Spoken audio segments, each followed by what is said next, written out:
Bannange Kadaamo ono alina engeri gy'akwagazisa okkuba ekyeyo, alina engeri gy'akuzaamu amaanyi n'ogamba nange nsobola okukikola. Avuddeyo n'alaga ebintu byakoze mu myaka gye 7 era ng'agamba nze sejjusa mu myaka gyange 7 nsobodde okuzimba ennyumba, azimbye ennyumba, ataddewo bizinensi waka wennyini yiyo ya nkoko, ataddeyo ebiyumba by'enkoko. Amaka ge geego nga bw'ogalaba, galabika bulungi nnyo.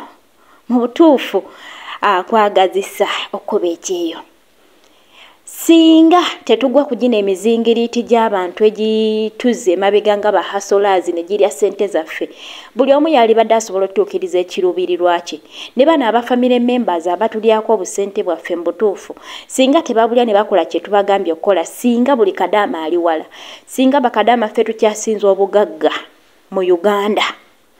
Naye nga naawe ali eyo mukwano osobolera ddala ate munange okubanga naawe okola oba otuukiriza ekiruubirirwa kyo, ddamu amaanyi. Buli lw'olaba nga munno ayinako kyakoze olina engeri gy'oyambala amaanyi n'ogamba kitegeeza nange nsobola. So kambatere ku maloboozi g'omukyalo ono ate nga ye mu butuufu ayogera.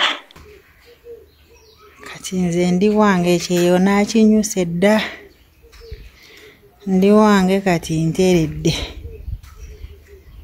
yadde ebimu saabimaze naye alhamdulillah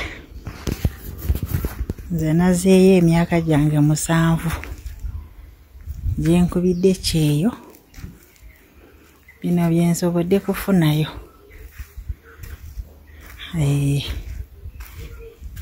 Nyumba ogiraba teyawedde naye alhamdulillah nsobola okwebaka, ekitegedde ekyo. Kino kiyumba kyange kya nkoko era mweziri oziraba.